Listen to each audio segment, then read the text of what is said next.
एक ऐसी दुनिया जहां समय रुका हुआ सा प्रतीत होता है, जो आज भी दुनिया के लिए रहस्य बना हुआ है। भारत के अंडमान में स्थित इस छोटे से आइलैंड में आखिर वे कौन लोग रहते हैं जो बाहरी संपर्क को बर्दाश्त नहीं करते? आखिर क्या कारण है कि वहां मौजूद ट्राइब्स बाहरी लोगों को देखकर वायलेंट हो जाते हैं और उन पर तीर से हमला करना शुरू कर देते हैं? वे किसी भी बाहरी संपर्क को बर्दाश्त नहीं करते। क्या वे जानवर है या इंसान? क्या वे खतरनाक है या डरे हुए? दोस्तों, इस आइलैंड के बारे में सवालों की कोई कमी नहीं है।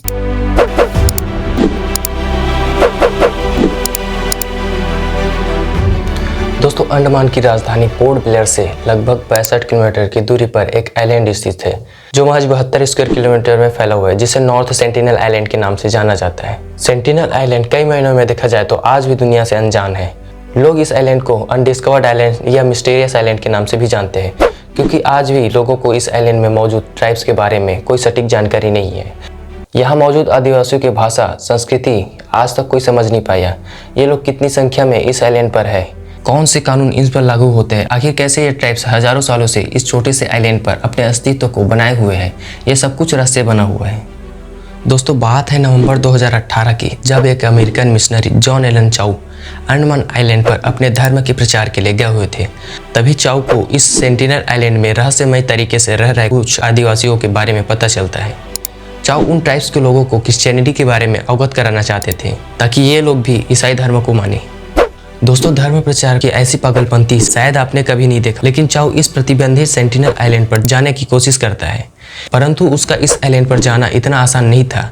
चारों ओर से समुद्र से घिरे इस आइलैंड पर ऐसी कई घटनाएं पहले भी दर्ज हो चुकी है। चाउ को उस सेंटिनल आइलैंड पर बिना किसी लोकल के जाना मुश्किल था, लेकिन चाउ कुछ मछुआरों से बात करते हैं, परंतु कोई भी चाउ को उस सेंटिनल आइलैंड तक ले जाने के लिए बिल्कुल भी तैयार नहीं थे, क्योंकि इस आइलैंड पर मौजूद आदिवासी किसी भी बाहरी लोगों को देखकर अग्रेसिव हो जाते हैं और उन पर तीर से हमला करना शुरू कर देते हैं। लेकिन चाउ उस आइलैंड पर जाने के लिए किसी भी हद तक जाने को तैयार थे। इसके लिए चाउ उन मछुआरों को कुछ पैसे भी देते हैं, जिससे मछुआरे चाउ को उस आइलैंड पर ले जाने के लिए तैयार हो जाते हैं। दोस्तों, 14 नवंबर की अंधेरी रात जॉन एलन चाउ और मछुआरे एक छोटी सी नाव पर सवार होकर इंडियन कोस्ट गार्ड से बचते हुए उस सेंटिनल आइलैंड की ओर बढ़ जाते हैं। दोस्तों, इससे पहले आपको बता दूं कि सेंटिनल आइलैंड को इंडियन गवर्नमेंट ने प्रतिबंधित कर रखा है। यहाँ किसी बाहरी लोगों का जाना पूरी तरह से प्रतिबंधित है, परंतु जॉन एलन चाउ और मछुआरे इंडियन कोस्ट गार्ड की टीम से बचते हुए निकलने में कामयाब हो जाते हैं। अगली सुबह जब नाव सेंटिनल आइलैंड से लगभग 500 मीटर की दूरी पर जैसे ही पहुंचता है, तब मछुआरे नाव को उस सेंटिनल आइलैंड के और करीब ले जाने से मना कर देते हैं, क्योंकि वे लोग भी डर रहे थे। लेकिन चाउ के मन में थोड़ा भी डर नहीं था।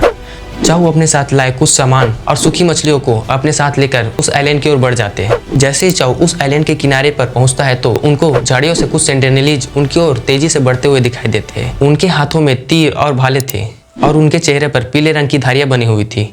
लोग ऊंची आवाज में कुछ बोल रहे थे, लेकिन चाउ को कुछ समझ नहीं आ रहा था। जैसे ही सेंटिनलीज लोग तीर और धनुष को उनकी ओर करते हैं, तो चाउ थोड़ा घबरा जाते हैं और वे कहते हैं कि मेरा नाम चाउ है, मैं तुमसे प्यार करता हूँ, यीशु तुमसे प्यार करता है। ऊंची आवाज को सुनकर वे लोग और भी अग्रेसिव हो जाते थे।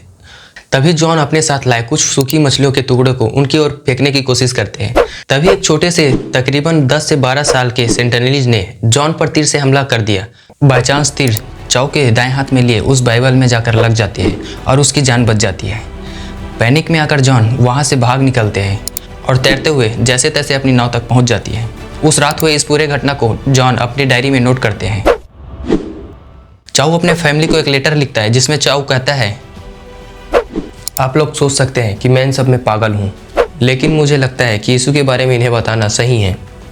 अगर मेरी जान चली जाती है तो प्लीज़ इन्हें दोष मत देना। यह लिखकर चाउ एक बार फिर उस आइलैंड के लिए निकल जाता है, लेकिन इस बार वो वापस नहीं आता। जो लोकल मछुआरा उनको छोड़ने गया था, वो दूर से देखता है कि सेंटिनलीज लोग उनकी बॉडी को ले जा रहा था। Identified as John Allen Chow, 27 years old, has reportedly been killed by the Sentinelese tribes. Sentinelese tribe may hold the key to getting back the body of American John Allen Chow, killed by the Aboriginals on the North Sentinel Island of the Andamans and buried on the beach. The police have roped in experts to find out how. Who had been killed by the native population of Sentinel Island. A remote story of an American missionary who had been killed by the native population of Sentinel Island, a remote islet in the Indian Ocean. Authorities say the 26 दोस्तों इन सेंटिनेलियों का बाहरी लोगों के प्रति ये जो आक्रामकता है, इन्हीं वजह से आज तक उस आइलैंड पर न ही कोई रिसर्चर्स पहुंच पाए और न ही कोई साइंटिस्ट।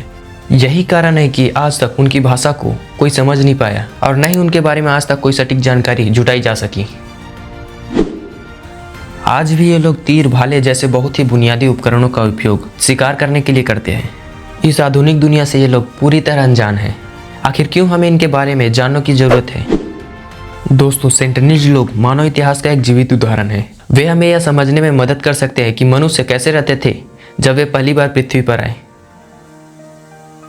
दोस्तों इन आदिवासियों के इतिहास के बारे में देखा जाए तो ये लोग अफ्रीकी लोगों का ही वंशज हैं।